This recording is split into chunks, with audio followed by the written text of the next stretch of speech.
sebelum kita mendengarkan firman Tuhan, kita angkat lagu ini, Ku Mau Cinta Yesus Selamanya.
Selamat malam untuk kita semua. Dok peka. Dok malam. Oh, dok malam. Kalau dok peka tuh pagi. Iya enggak? Iya enggak? Yang nampaknya kita semakin kaya dengan bahasa. Saya juga suka kalau ada di antara kita yang sebut-sebut bahasa saya, karena saya juga terhibur sama. Saya juga senang kalau kita pada waktu kamu mengajar saya suka juga untuk belajar bahasa kamu di bahasa kita di tempat ini. Ya, bilang tuh apa? Niagara sama. Oke, dan sekali lagi selamat petang. Selamat petang. Kita bersyukur karena kita beraktiviti dari siang hari tadi secara utamanya itu adalah beribadah, musyawarah, dan akhir sekali pada aktiviti hari ini adalah persekutuan kelompok sel kita. Jadi untuk itu mari kita melihat di dalam Mazmur pasal 90. Mazmur pasal 90 ataupun Mazmur bab yang ke-90. Dimulai ayat 7 dan diakhiri pada ayat yang ke-12. Tajuk besar di atas jilid keempat ini adalah Mazmur 90. Mazmur 90 ayat 7 dan sehingga ayat yang ke-12. Ini adalah pada bagian jilid keempat. Kitab Mazmur jilid keempat, dan tajuk besar di atas Mazmur 90 ini adalah Allah tempat perlindungan yang kekal. Ini adalah terjemahan bahasa Indonesia. Jadi dia berbeza mengikut terjemahan Alkitab yang dan sekali lagi di dalam Mazmur 90 dimulai ayat 7 dan diakhiri pada ayat yang ke-12. Saya mau kita sharing dulu untuk kita membacanya bersama-sama dengan suara yang kedengaran. Dan kita membaca dengan teliti pada bagian firman Tuhan ini. Mazmur 90 ayat 7 dimulai ayat 7 dan diakhiri pada ayat yang ke-12. Sudah mendapatkan firman Tuhan? Iya. Oke, mari kita membaca dalam hitungan 1, 2, 3. Sungguh kami habis lenyap karena murka-Mu, dan karena kehangatan amarah-Mu kami terkejut. Engkau menaruh kesalahan kami di hadapan-Mu, dan dosa kami yang tersembunyi dalam cahaya wajah-Mu. Sungguh segala hari kami berlalu karena gemas-Mu. Kami menghabiskan tahun-tahun kami seperti keluh. Masa hidup kami 70 tahun, dan jika kami kuat 80 tahun. Dan kebanggaannya adalah kesukaran dan penderitaan, sebab berlalunya buru-buru dan kami melayang lenyap. Siapakah yang mengenal kekuatan murka-Mu dan takut kepada gemas-Mu? Ajarlah kami menghitung hari-hari kami sedemikian, hingga kami beroleh hati yang bijaksana. Amin.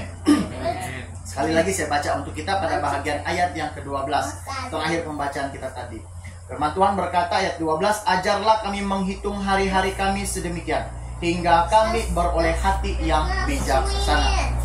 Jadi melalui teks firman Tuhan yang kita baca ini, pasti kita juga pernah membaca ini. Dan juga mungkin kita pernah membaca beberapa waktu ini, jadi kita teringat kembali, di sini pula yang menjelaskan tentang kalau umur manusia itu 70 tahun. Dan kalau kuat adalah 80 tahun.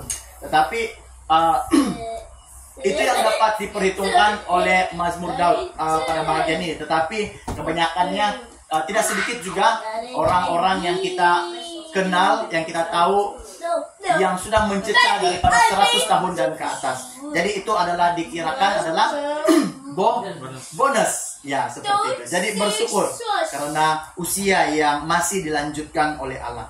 Jadi melalui firman Tuhan yang kita baca itu tadi, saya membawa satu tema menjadi renungan kita bersama adalah kebaikan hidup orang yang selalu percaya kepada Tuhan. Kebaikan.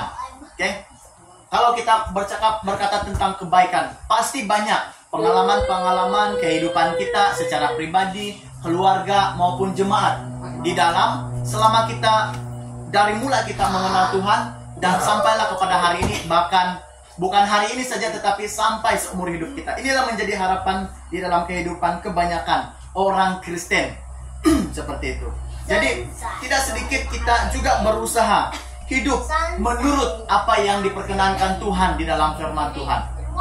Dan tidak sedikit juga orang-orang yang semakin mau mengikuti kehendak Tuhan, tetap juga semakin banyak cabaran yang coba menyekat hidup kita daripada menepati ataupun mengikuti ketetapan-ketetapan yang sudah dituliskan di dalam firman Tuhan.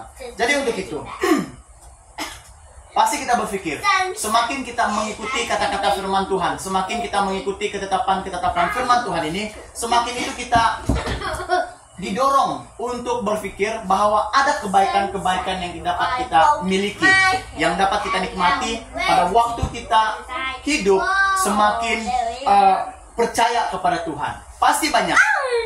Kalau kita sebut satu persatu kebaikan yang Tuhan lakukan dalam hidup kita selama kita mengenal Tuhan, itu tidak cukup. Mungkin lebih daripada naskah muka surat Alkitab yang kita lihat. Kalau Alkitab yang di gereja yang saya punya itu adalah yang saya pernah tengok muka suratnya sampai 600 lebih.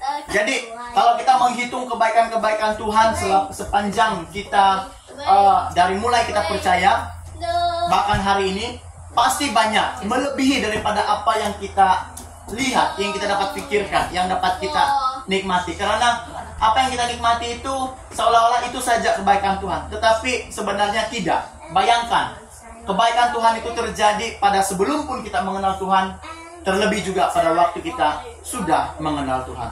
Jadi untuk itu ada 3 alasan yang saya mau sampaikan kepada kita melalui Mazmur yang kita baca ini tadi, yaitu ada 3 alasan kebaikan kita, hidup kita percaya kepada Tuhan. Ada banyak kebaikan sebenarnya, tetapi yang saya katakan kepada kita menjadi satu renungan kita bersama, ada 3 alasan yang menunjukkan bahwa kebaikan inilah yang kita nikmati pada waktu hidup kita percaya ataupun berharap kepada Tuhan seumur hidup kita.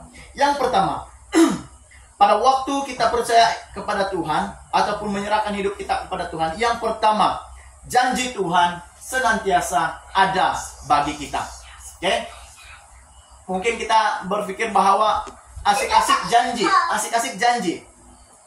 Kita tidak lain dan tidak bukan yang dapat kita katakan adalah janji. Karena apa? Banyak juga tokoh-tokoh, penulis-penulis Alkitab berkata tentang janji. Berarti janji tidak boleh lepas daripada kehidupan orang yang berharap ataupun percaya kepada Tuhan. Maksudnya, bukan janji kita kepada Tuhan, tetapi janji Tuhan kepada kita. Kalau sampai kita berpikir, janji kita kepada Tuhan, itu saya boleh katakan adalah kesombongan kita. Tetapi apa yang menjadi satu pegangan hidup kita adalah menikmati janji Tuhan kepada kita. Itulah adalah kerendahan hati kita di hadapan Tuhan. Maksudnya, kalau kita berpikir kita sudah menunaikan janji kita kepada Tuhan, kita merasa bangga, kita merasa kita lah yang hebat. Tetapi, apakah kita berpikir bahwa pada waktu sekali-kali kita tidak menepati apa yang kita katakan kepada Tuhan selama ini? Mungkin jemaat ataupun keluarga kita pernah mengalami pada waktu kita berjanji dengan Tuhan, dan pada waktu-waktu kita tidak tertunai, kita mulai mencari alasan lain. Oh, saya tidak dapat melakukan ini karena ini Tuhan tahu apa yang saya hadapi. Sebenarnya Tuhan memang tahu sebelum pun kita mengatakan itu kepada Tuhan. Tetapi apa yang Tuhan mau adalah, Tuhan mau supaya yang paling utama itu adalah hidup orang yang percaya. Kalau dia terus percaya kepada Tuhan, berarti janji-janji Tuhan yang dia dapat nikmati, bukannya janji-janji kita yang kita nikmati kepada Tuhan. Mudah. Janji Tuhan yang harusnya kita nikmati, bukan janji kita yang harusnya dinikmati oleh Tuhan. Kalau janji manusia dinikmati oleh Tuhan, berarti janji itu janji manis. Seperti itu. Yang saya katakan tadi, bila pada waktu kita tidak dapat tunaikan janji kita kepada Tuhan ataupun nazar kita kepada Tuhan, ada istilah nazar ini seringkali timbul di dalam kitab Perjanjian Lama. Nazar itu sama dengan janji. Jadi pada waktu terkadang kita tidak dapat menunaikan janji kita kepada Tuhan, kita mulai mencari alasan. Tetapi Tuhan tidak. Tuhan tidak sama seperti kita.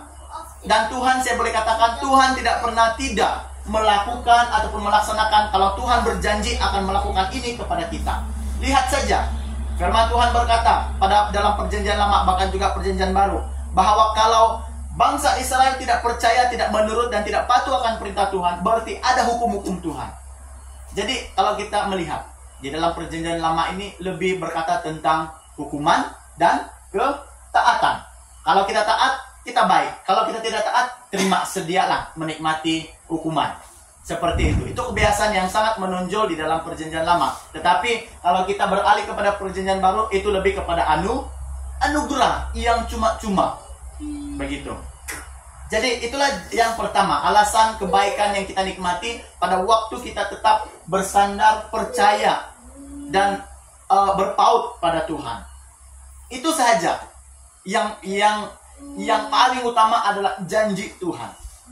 Itulah juga yang dapat menguatkan kita. Kalau saya begini Tuhan, pasti Tuhan akan lakukan seperti ini. Bahkan bukan saja seperti yang kita pikirkan, malahan lebih daripada apa yang kita pikirkan. Itulah yang sanggup dan mampu Tuhan lakukan dalam hidup kita. Apa saja yang kita pergumulkan, kalau kita serahkan itu kepada Tuhan, berarti kita adalah seorang Kristen yang rendah hati kepada Tuhan. Jangan sampai kita berpikir kitalah yang mampu menyelesaikan masalah hidup kita tanpa penyertaan Tuhan. Itu yang pertama. Yang kedua, alasan mengapa kita harus percaya kepada Tuhan. Antara kebaikannya juga yang kedua adalah pasti Tuhan merencanakan segala sesuatu yang paling baik dalam hidup kita. Mungkin kita juga pernah dengar bahwa Tuhan tidak pernah merencanakan sesuatu yang jahat bagi kita, betul? Kecuali kita yang mau. Tapi saya yakin dan pasti bahwa di antara kita tidak ada yang mau menerima musibah. Begitu, betul? Saya sendiri juga tidak mau. Tuhan, berilah sesuatu yang jahat untuk saya hari ini. Saya rasa kalau ada yang berdoa seperti itu, macam terbalik dunia. Oke? Berlawan arah sudah dia berpusing. Tidak ikut yang seperti sedia. Oke? Jadi, apa yang dapat saya katakan bahwa rencana Tuhan yang paling baik dalam hidup kita, lihat saja di mana kita berada sekarang. Di dalam persekutuan. Bayangkan, mungkin kalau kita tidak ada di tempat ini, kita boleh meluangkan waktu di mana-mana lain tempat. Mungkin kita boleh tidur sekarang ini, kita boleh nyenyak, tengok TV, kita boleh memikirkan segala sesuatu yang tidak berkaitan tentang persekutuan. Tetapi bersyukur karena rencana Tuhan itu baik bagi kita dapat berkumpul malam hari ini. Seperti itu. Itu salah satu rencana Tuhan. Karena apa yang diinginkan Tuhan adalah pertemuan kita yang seperti ini. Bukan saja di gereja. Di gereja itu memang tandanya kita adalah satu di dalam tubuh Kristus. Dan tidak lepas juga di dalam persekutuan kita di dalam kelompok sel. Sama, konsepnya sama. Seperti itu. Kalau sendiri-sendiri saja saya sebagai satu tubuh Kristus. Tapi dia sendiri-sendiri saja. Macam sepi. Yang Tuhan inginkan adalah sesuatu yang bersatu, menyatu. Seperti itu. Jadi untuk itu, antara kebaikan yang kedua ini adalah rencana. Lebih kepada rencana. Tuhan tidak pernah merencanakan segala sesuatu yang tidak baik. Melainkan kita yang mau. Sama seperti bangsa Israel. Sama juga yang dikatakan mengenai Raja Daud. Kalau bukan Daud melakukan dosa, Tuhan tidak menghukum dia.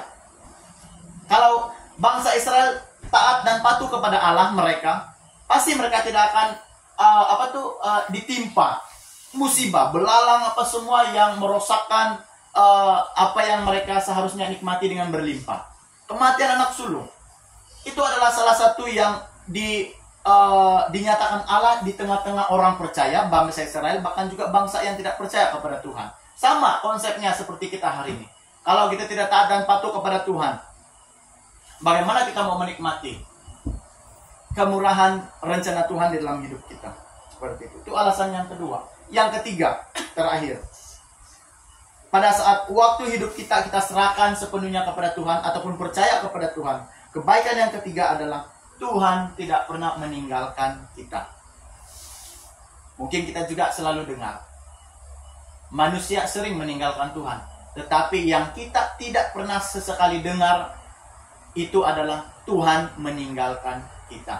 Bayangkan kalimat ini. Tuhan tidak pernah meninggalkan kita. Bacalah di dalam Alkitab. Kalau ada, boleh jelaskan kepada saya. Kalau mungkin kita terbaca di mana-mana bahagian nas firman Tuhan ini, teks Alkitab di dalam Alkitab Perjanjian Lama dan Baru ini. Kalau ada yang mengatakan bahwa Allah yang kita sembah itu meninggalkan umat ataupun orang yang percaya, saya pikir saya akan mulai ragu-ragu akan firman Tuhan ini. Seperti itu. Saya berani katakan itu. Tetapi setakat yang saya tahu, membaca firman Tuhan pada dua bahagian Perjanjian Lama dan Baru ini tidak pernah saya temui bahwa Tuhan meninggalkan umatnya. Tetapi yang sering saya tahu adalah Tuhan mendisiplinkan orang-orang yang dikasihinya. Itu saja yang saya tahu. Maksudnya mendisiplinkan itu bukan meninggalkan mereka, tetapi mengajar. Seperti seorang ibu mengajar anaknya yang nakal. Seperti itu. Macam saya dulu saya katakan. Kalau saya tidak terima cubit ataupun rutan itu tidak saya berhenti. Itu yang saya mau. Gatal betul tuh, apa orang bilang punggung. Ya, kalau tidak ada bekas-bekas rutan, tidak dia jarak. Begitu.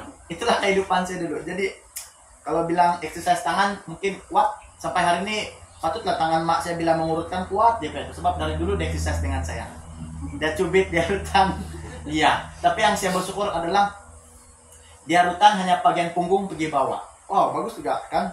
Tapi memang begitulah terus sudah ada. Kalau kita mendidik, orang bilang jangan pernah menyentuh bagian kepala. Karena itu bagian yang paling sensitif. Jadi, itulah. Sama. Kalau ibu mendidik anak menjadi yang lebih baik daripada yang sebelumnya. Sama seperti Tuhan. Sama seperti Allah. Tuhan mendidik kita bukan berarti Tuhan meninggalkan kita. Tetapi Tuhan mau supaya kita tetap mencari Tuhan. Tuhan ini kan sebenarnya mau kita berpikir seperti ini.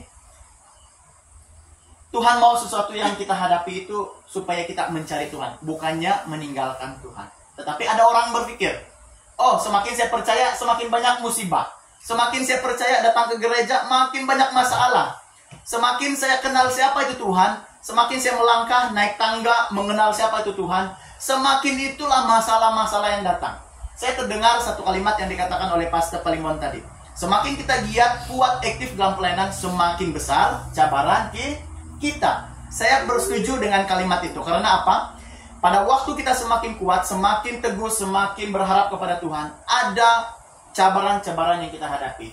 Yang sebenarnya, cabaran itu bukan membuat kita lemah, tetapi semakin percaya dan berharap kepada Tuhan. Seperti itu. Tuhan tidak mau kita sombong. Tuhan tidak mau kita bilang, kita dapat menyelesaikan sesuatu masalah, terus kita cakap, oh kalau bukan saya, mana selesai masalah nih? Itu yang salah. Tapi kalau kita berpikir, oh kalau bukan Tuhan yang menyertai saya untuk menyelesaikan masalah ini, tidak akan terselesai. Itu yang sebaiknya.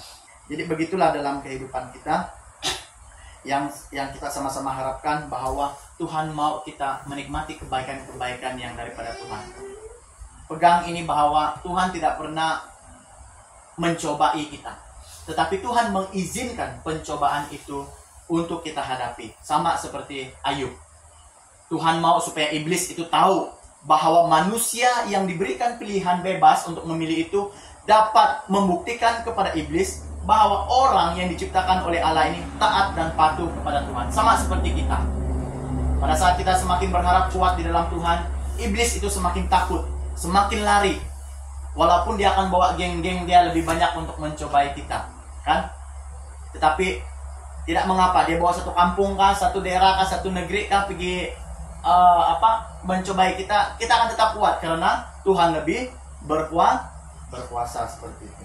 Jadi untuk itu pada bahagian firman Tuhan yang saya sampaikan kepada kita, biar ini menjadi pegangan dalam kehidupan kita sampai kita dipanggil Tuhan ataupun sampai pada waktu kedatangan Tuhan yang kedua kalinya. Dan mari kita berdoa, saya pimpin kita dalam doa. Tuhan, terima kasih untuk kesempatan dan waktu kami dapat membaca firman Tuhan, dapat dikuatkan oleh firman Tuhan yang telah kami dengar bersama sebentar tadi. Tuhan, kami tahu bukan hanya 3 alasan ini yang kami nikmati, ataupun bukan hanya 3 kebaikan ini yang dapat kami nikmati, tetapi lebih daripada apa yang kami perkatakan pada hari ini Tuhan. Karena kami tidak dapat menghitung banyaknya kebaikan-kebaikan Tuhan yang telah Tuhan lakukan di dalam hidup kami sepanjang pada sebelum pun kami percaya, terlebih pada waktu kami sudah percaya kepada Tuhan. Kami tahu bahwa Tuhan tidak pernah berhenti mengerjakan segala sesuatu yang mendatangkan kebaikan bagi kami. Karena itu adalah salah satu janji Tuhan bagi setiap orang yang percaya. Untuk itu Tuhan, kami serahkan kelompok sel Hosana ini ke dalam tangan-Mu. Supaya biarlah kehidupan kami bersama-sama semakin hari semakin kami giat untuk menyerahkan hidup kami. Ataupun semakin hari semakin kami teguh. Karena apa? Karena kami tetap menyerahkan ataupun percaya kepada Tuhan seluruh aspek kehidupan kami ke dalam tangan-Mu. Karena kami tahu bahwa kami punya Allah yang berkuasa. Untuk itu Tuhan, kami hidup dalam keyakinan, keteguhan iman kami kepada-Mu selama umur hidup kami. Ini doa kami bersama, berkati kami semua dengan firman-Mu. Dalam nama Tuhan Yesus kita semua sudah berdoa dan katakan amin.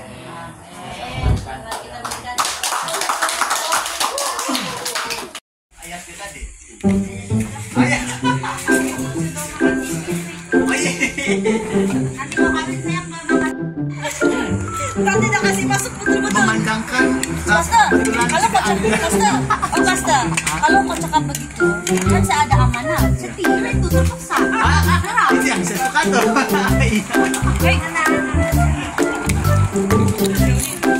Ya, siapa? Cablok dia.